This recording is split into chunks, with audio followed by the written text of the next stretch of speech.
On me. Well, thanks. Maybe you'd like to drink to finding your people. Oh, my mother wouldn't approve of that. How would you know after all this time?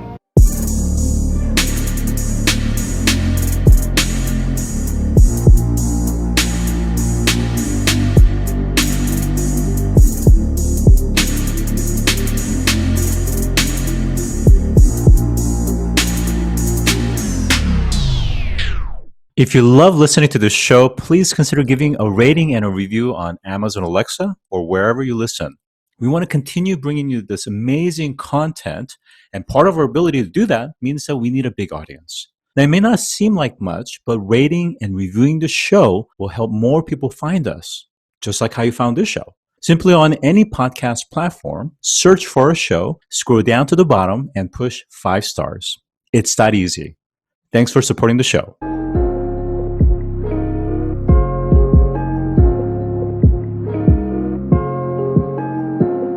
Today I'm joined by Patrick MacLeamy, who is the CEO Emeritus at HOK and Chairman at buildingSMART International.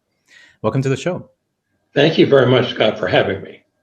Wow, I am so impressed, and I was very excited to speak with you. I mean, you have really kind of helped grow the HOK organization. You were there for 50 years, and it is, of course, now one of the largest and most prominent architecture and engineering firm that's out there.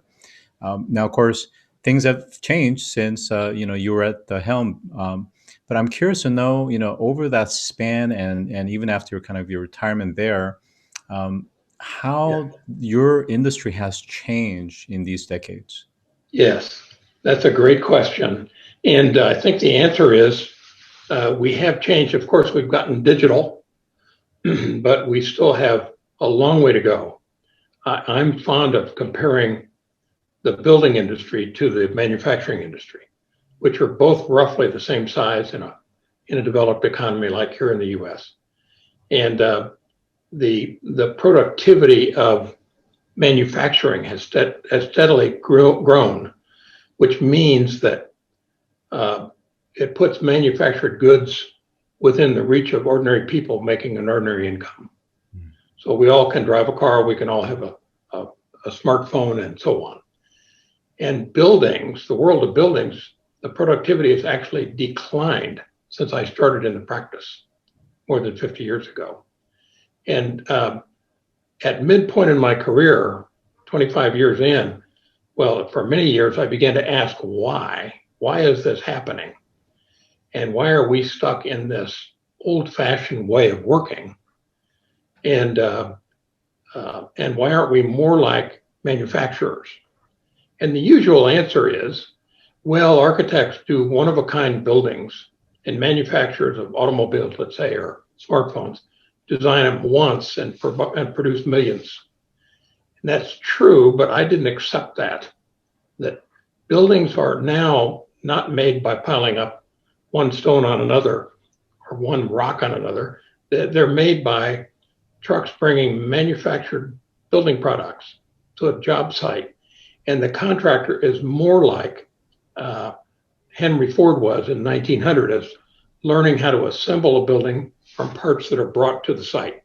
So if we're making buildings out of different pieces and parts that can all be made by manufacturers, why haven't we benefited in the same way that manufacturing has? Why aren't our buildings steadily getting less expensive instead of more? And why do we still have quality issues? And Scott, it's a long story, but it led me to co-found the organization that I still chair called buildingSMART. And buildingSMART was different from the professional societies that I was a member of, like the American Institute of Architects, AIA. In the building world, the architects are in one corner in their professional society talking with each other. The engineers are in their corner, contractors are in theirs. We needed to talk together and figure out what was going on with the information flow. Because at the end of the day, designing and building a building is not too much different than designing and building an automobile or an airplane. But the players in that process are so spread out and separate companies who often think of the other as not as a partner in getting something accomplished, but as an opponent, somebody with a different set of values. And so Building Smart was set up as a forum, a place where enlightened architects, engineers, contractors, building owners, and building equipment manufacturers, and the people who regulate buildings, the building codes people, and many others, could all be at one table and work to, with the new digital age, work to find digital ways of working together. So Building Smart is still quite active and is getting great traction now around the world. Building Smart is basically a nonprofit that helps develop digital standards for design, construction, and operation of buildings, and more recent years, infrastructure, things like railroads and power grids, pipelines, and so on. So I want to come back to this this notion of kind of misalignment in just a kind of a few minutes, but I think again, not exactly perfect example, but when we think about renewable energy, because ultimately, when you're building large solar PV farms, it's still nonetheless a building project. It may not require as much architecture, but certainly engineering. But if you look at the cost structure, the total cost, so much of that is really soft cost that's really eating up the margin, so to speak. But this notion of align, unify, methodology driven, synergistic approach that's multidisciplinary, it's about orchestrating using best practices. I think you mentioned some of the frameworks as well, and in that process, you basically not only make the process of building cheaper, but also it's about the outcome base. So we'll talk about the outcome base in just a second as well. I want to ask you, you were doing sustainable design and architecture long before we had these, kind of passé labels such as, UN Sustainable Development Goals, and of course the LEED standards, the rigor of that. Can you briefly share a talk that was given by Dr. Peter Raven, who at that time was a director of the Missouri Botanical Gardens back in 1991, and the impact of that speech that it had on you personally, but also the organization? Yes. Peter Raven, who's still living, by the way, is a brilliant man. And he was a botanist, but who developed a very broad worldview of the interrelationship between nature and man. Our board of directors met in St. Louis, Missouri, where the firm was founded back in the early 90s, just the board. And we had a very nice board dinner at a private club in suburban St. Louis. And Dr. Raven, we had done some work for the Missouri Botanical Garden to develop a new building, or to design a new building for them to store seeds as a seed bank. And Dr. Raven was our invited guest. We all had a nice dinner. And then after dinner, Dr. Raven stood up and, at our invitation, made a few remarks. And without notes and without referring to anything else, just what was in his mind, he painted this very broad picture that here we are as humans living on this little thin layer on the surface of the earth, just a few miles up and a few miles down. That's all of living things. And he said, over millions of years, plants and animals learn to live symbiotically. We need each other. And that humanity, people, now have become so-called civilized, and we've begun to break down that barrier. And we're disrupting this normal process that nature has very carefully built over these years. And we're literally putting ourselves and our planet at risk. And then you could have heard a pin drop when that man was speaking. Then he challenged us. He said, okay, now it's my privilege to talk to you because you're leading architects. You're responsible for what gets built out there. What are you doing about it? Why aren't you building buildings that are as efficient with their use of the energy that they get from the sun as the plants? Why aren't you building buildings that, like plants or animals, have a natural way to recycle, to be renewed into something else. And why are your buildings fighting against nature? Why most buildings have four sides. Why are the four sides of a building the same when we all know that the sun is the strongest on one side and is non-existent on the fourth side? So he began to challenge us. And after that meeting, we were so struck by this that we passed a resolution of our board that said, this is going to be our number one design driver as a company, because we believe in it. And we also believe that we can persuade our clients that sustainable design, and I'm not talking about just a slogan here, real sustainable design, buildings that sip energy, they don't gobble it, buildings that actually do have parts and pieces that can be recycled and not do bad things to the environment. And we started that process in the early 90s and realized fairly soon that in order to make a real success of it, we needed to have digital technology, the computations to find out, as we're designing, how many windows should we be putting on one side of a building so that we can have the proper amount of light, but not too much solar gain, so we don't have to spend so much on cooling the building and so on. And so technology and sustainability became partners. And every project at HOK from that moment on, we've gotten better at this, but every project is now scrutinized for its sustainability. We have a little rule at HOK, it's still in place, except we keep upping the ante. No building will be designed in HOK, no project will be designed, even if it's in interiors of a building or a plan for a subdivision or a city, without having a LEED rating. And LEED, as you and your listeners probably know, is a sustainability rating. And a LEED rating is simply the first step. And where HOK and I think others must go is zero net energy and zero net carbon buildings. And we've actually accomplished that a couple of times before I stepped down from HOK. The other thing that you can ask, but I'll answer it first if I may, is, well, gee, doesn't that cost a lot of money? If you're clever and if you're intelligent about the choices you make early in the design process, we can develop sustainable buildings that begin to approach zero net energy and zero carbon with nominal changes in price, maybe actually a price savings, and certainly after the first 5 or 6 years, more than pay for themselves.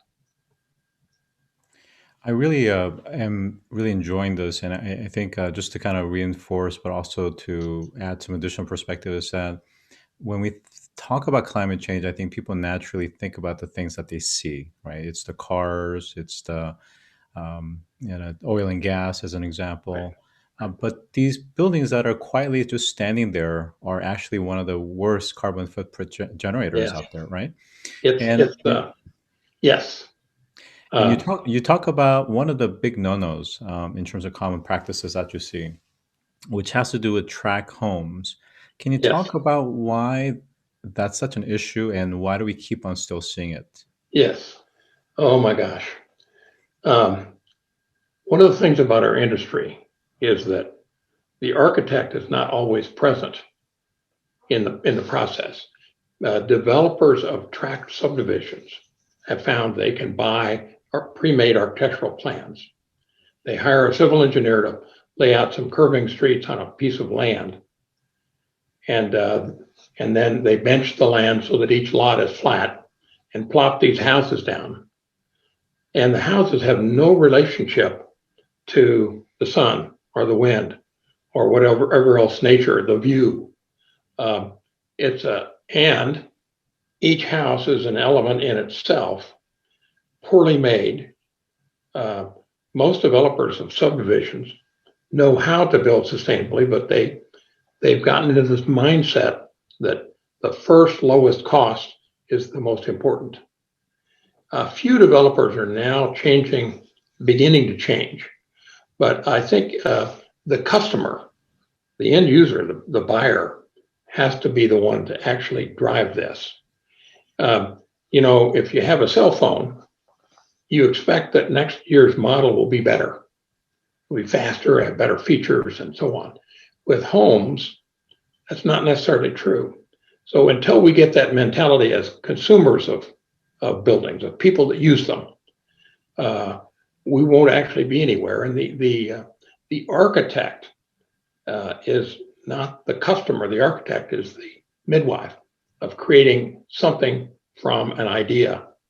And so developers can be held accountable. We can have laws about sustainability. I think we're coming to that. And in my simple way of looking at things, if we had a carbon tax and it ratcheted up each year, that would transform the building industry because people wouldn't be able to get away with what they're doing. So we have a long way to go. And at HOK, we don't actually design houses. We design big, complicated buildings. But designing homes for people to live in is probably the most noble of design professions. It just needs to step up to being green and being sustainable and making good use of the land. Our cities are all sprawled out, and it makes it just more difficult for people to live a noble life. We're more like rats scurrying along instead of people living well and living. Cities should be places for people to have a good, beautiful existence, not places to survive.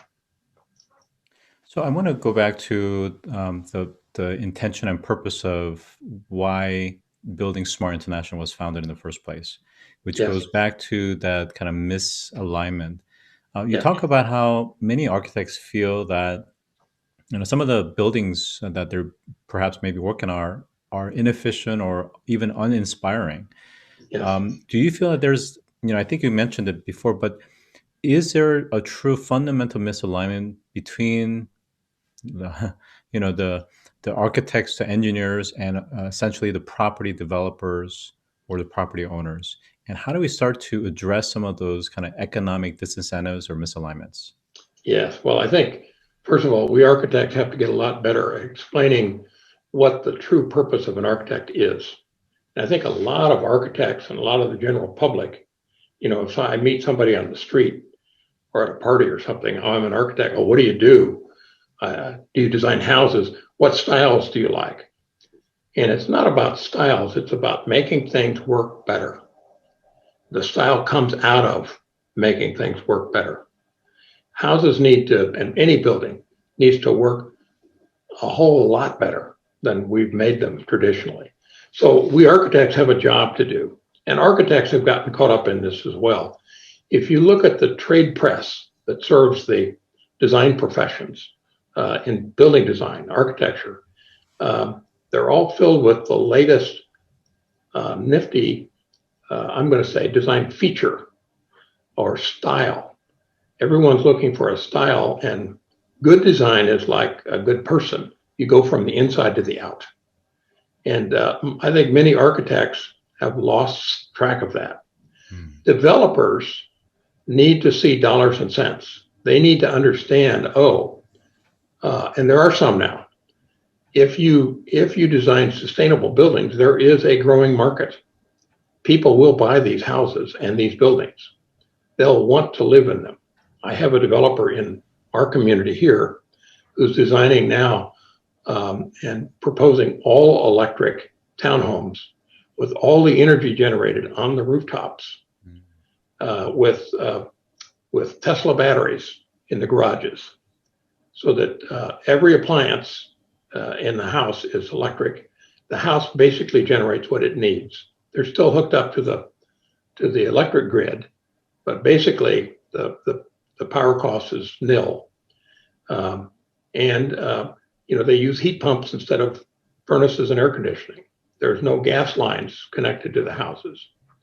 So those are the kinds of things that need to become commonplace. I had a long discussion with him. I said, well, gee, those are all wonderful things, but you're still using wood construction, 2x4s.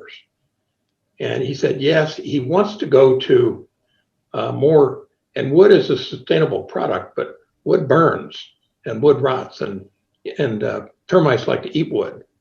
So there are alternatives to wood that are manufactured products, and he still hasn't been able to hit the price point where he can afford those. But there are people out there now that are seeing a business case for building green, and people willing to pay for that. They're not willing to pay double or anything, but they're willing to pay 5 or 10% more. And he sees that market. And I think that is going to only grow.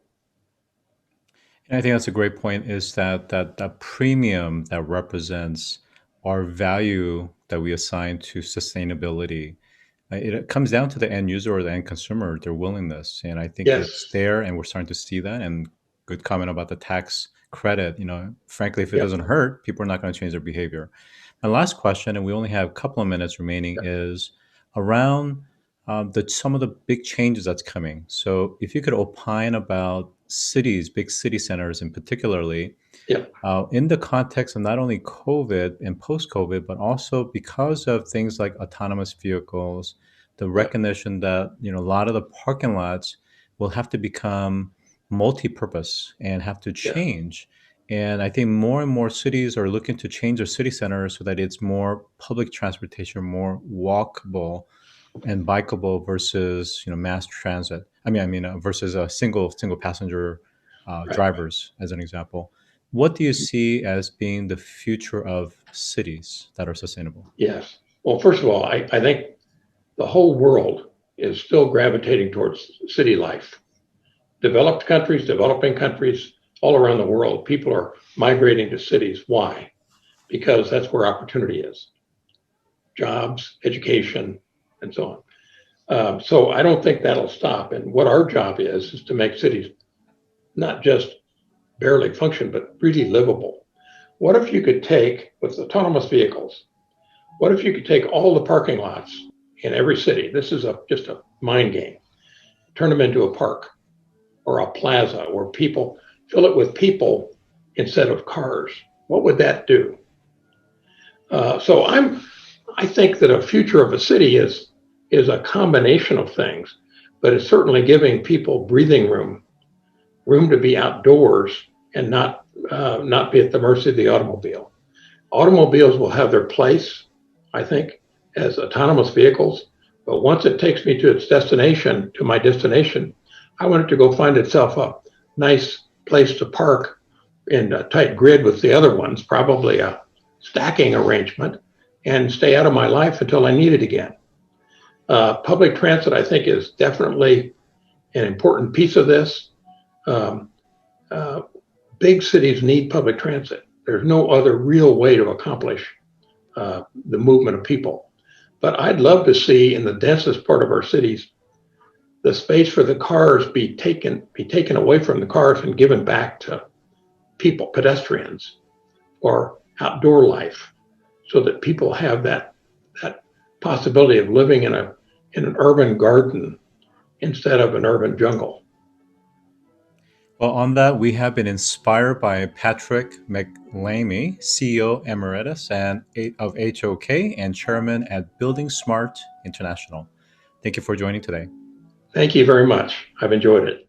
If you've enjoyed this episode, take a moment to rate our show on any podcast platform that you listen to. Scroll down to the bottom and push 5 stars. It's that easy. And as always, thanks for listening.